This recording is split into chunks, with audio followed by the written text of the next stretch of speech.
ఇక్కడ ఉన్న పెద్దవాళ్ళందరికీ ముందుగా నా నమస్కారాలు. సో ఈ రోజు మేము ప్రధాన ప్రతిపక్షమైన బీఆర్ఎస్ పార్టీ దగ్గరికి అండ్ మేము ముఖ్యంగా కేటీఆర్ గారు వర్కింగ్ ప్రెసిడెంట్ కాబట్టి కలవడానికి వచ్చిన మేజర్ రీజన్ ఏంటంటే మేము ఎప్పుడైతే గవర్నమెంట్ ఫామ్ అయిందో అప్పటి నుంచి ఇప్పుడున్న పెద్దవాళ్ళు కాంగ్రెస్ గవర్నమెంట్ లో ఉన్న పెద్దవాళ్ళందరినీ కలుస్తూనే వచ్చాం, ఇప్పటికీ కలుస్తూ ఉన్నాము. మేజర్ డిమాండ్ ఏ డిమాండ్ మీద కలుస్తున్నామంటే గ్రూప్ 2 and 3 పోస్టులు పెంచాలి, గ్రూప్ 1 1:100 రేషియోలో తీయాలి, మెయిన్స్ కి ఎలిజిబుల్ అయ్యే వాళ్ళని 1:100 రేషియోలో తీయాలి, డిఎస్సి సంఖ్య పెంచాలి, గురుకుల రిలేటెడ్ ఇష్యూస్ ఉన్నాయి అవి అన్ని సాల్వ్ చేయాలని చెప్పి మేము చాలా రోజుల నుంచి తిరుగుతూనే ఉన్నాం. కానీ ఇప్పటి వరకు మా గవర్నమెంట్ నుంచి ఎటువంటి రెస్పాన్స్ అనేది రాలేదు. సో మీరు ఎందుకు రెస్పాండ్ అవ్వట్లేరు ఏంటి? ఇప్పుడు మాట్లాడినప్పుడు మినిస్టర్స్ అంటారు మేము లీగల్ ఇష్యూస్ వస్తాయని అంటారు. లీగల్ ఇష్యూస్ వస్తాయి అనడానికి రీజన్ గ్రూప్ 1 లో మీరు 60 పోస్టులు పెంచి నోటిఫికేషన్ రిలీజ్ చేశారు కదా, గ్రూప్ 1 కి రాని లీగల్ ఇష్యూస్ గ్రూప్ 2 కి ఎందుకు వస్తాయి అనేది నేను క్వశ్చన్ చేస్తున్నా. ఫస్ట్ మీరే అన్నారు కదా అప్పుడు బీఆర్ఎస్ గవర్నమెంట్ ఉన్నప్పుడు 5,000 తో డిఎస్సి రిలీజ్ చేసినప్పుడు ఇది మెగా డిఎస్సి కాదు ఇది దగా డిఎస్సి అన్నారు కదా, మరి మీరెందుకు ఈ రోజు మెగా డిఎస్సి రిలీజ్ చేయట్లేదు, అన్ని పోస్టులు రిలీజ్ చేయట్లేదని నేను క్వశ్చన్ చేస్తున్నాను.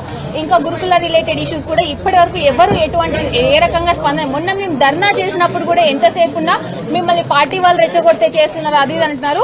అది కాదు, మేము సొంతంగా నిరుద్యోగులం బయటకు వచ్చి ప్రతి పార్టీని కలుస్తాం. ఈ రోజు మేము చెప్పేది ఏంటంటే ప్రతి ఒక్క లీడర్ ని కలుస్తాం. అది ఏ పార్టీ అనేది మాకు అనవసరం, ఎందుకంటే మేము ఏ పార్టీకి సంబంధించిన వాళ్ళం కాదు.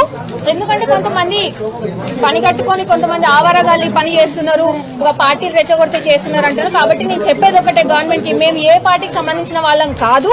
మేము ప్రతి పార్టీ మాకు కావాల్సిందే, ప్రతి పార్టీ మద్దతుని మేము కూడగడతాము. సో దానికి అన్ని పార్టీల సపోర్ట్ ఖచ్చితంగా తీసుకుంటాము. ఇప్పటి నుంచి మా కార్యాచరణ ముందు పెడతాం. ఇంకొకటి ఏంటంటే గత 4-5 రోజుల నుంచి మా తోటి ఓయూ విద్యార్థి మోతీలాల్ నాయక్ అనే అతను నిరాహార దీక్ష చేస్తుంటే కనీసం ఏ ఒక్క గవర్నమెంట్ సైడ్ నుంచి ఒక రిప్రజెంటేటివ్ ఇప్పటి వరకు వచ్చి చూసింది లేదు, దాని మీద రెస్పాండ్ అయింది లేదు. అంటే మీరు ఎంత నిర్లక్ష్యం వహిస్తున్నారు స్టూడెంట్స్ పట్ల అనేది ఇప్పుడు చాలా క్లియర్ గా కనిపిస్తుంది.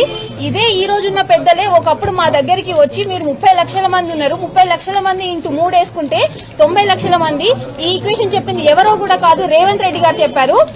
నేను రేవంత్ రెడ్డి గారిని ఏమడుగుతున్నా అంటే ఇదే 90 లక్షల ఈక్వేషన్ ఎలక్షన్స్ ముందు మీకు పనికొచ్చింది, అది ఇప్పుడు మొత్తం ఎలక్షన్స్ అయిపోయాక ఎందుకు పనికి రావట్లే? 90 లక్షల మందికి న్యాయం చేయాలని ఎందుకు అనిపించట్లేదు మీకు? సో మేము మా డిమాండ్స్ ఇవి, ఖచ్చితంగా మీ డిమాండ్స్ నెరవేర్చాల్సిందే. నెరవేర్చేంత వరకు ఈ పోరాటం ఆగదు. అన్ని పార్టీల సపోర్ట్ తో మేము ఖచ్చితంగా ముందుకెళ్తాము. మా తోటి మిత్రులు మాట్లాడారు.